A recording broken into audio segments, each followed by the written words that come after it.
समानांतर बलों का दूसरा क्वेश्चन हमारे पास यहाँ पर है।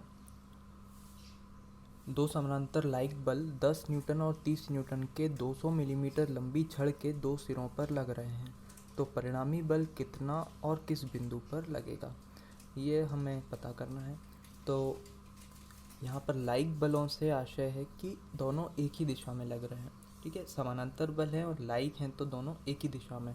यदि अनलाइक होते तो एक ऊपर एक नीचे, यानी अपोजिट दिशा में कार्य करते। तो यहाँ पर दो फोर्सेस है 10 न्यूटन और 30 न्यूटन, तो इनका रिजल्टेंट दोनों के योग के बराबर होगा क्योंकि दोनों की दिशा भी सेम है। तो ये हो जाएगा 40 Newton upwards. Now what is the point of resultant, यानी किस पॉइंट पर रिजल्टेंट एक्ट होगा। तो मान लीजिए कि ये रिजल्टेंट इस पॉइंट पर एक्ट कर रहा है।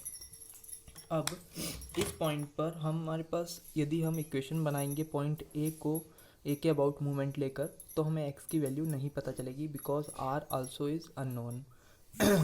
या फिर यहाँ पर जो प्रॉब्लम जाने वाली है वो आएगी। तो यहाँ पर हम क्या करते हैं कि from A point, if this distance is x, then what is the distance from B point?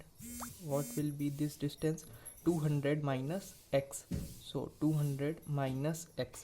तो इस प्रकार से हम पॉइंट C पर, यानी जहाँ पर R एक्ट कर रहा है उसी पॉइंट पर यदि हम मूवमेंट लेते हैं, तो इस मूवमेंट के अकॉर्डिंग यहाँ से ये जो फोर्स है 10 न्यूटन वाला, ये इसे क्लॉकवाइज डायरेक्शन में घुमाने की कोशिश करेगा और 30 न्यूटन वाला इसे एंटी क्लॉकवाइज डायरेक्शन में घुमाने की कोशिश करेगा।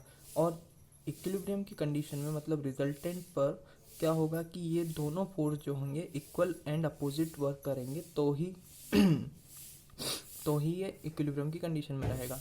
तो यहाँ पर इस पॉइंट के अबाउट इस फोर्स का मूवमेंट और इस फोर्स का मूवमेंट मस्ट बी इक्वल होना चाहिए। तो यहाँ से 10 न्यूटन गुणा इसकी सी पॉइंट से डिस्टेंस होगी x, और इसको हम इक्वल कर सकते हैं बी पॉइंट पर लगने वाला फोर्स 30 न्यूटन इनटू इसकी डिस्टेंस कितनी हो जाएगी सी पॉइंट से 200 माइनस x। तो इस प्रकार से हमने summation of movements about point C is equals to 0 in case of equilibrium condition, ये वाला नियम लगा दिया है। तो यहाँ पर 10x is equals to 30 into 200, it is 6000 minus 30x। तो यहाँ पर क्या हो जाएगा 6000, यदि हम इधर लाते हैं या फिर 10 से डिवाइड कर देते हैं सभी में, तो ये x इज इक्वल टू क्या हो जाएगा 600 माइनस 3x। तो 3x जब यहाँ आएगा तो ये कितना हो जाएगा x plus 3x is equal to 600। So 4x is equals to 600 और x is equals to 600 upon 4।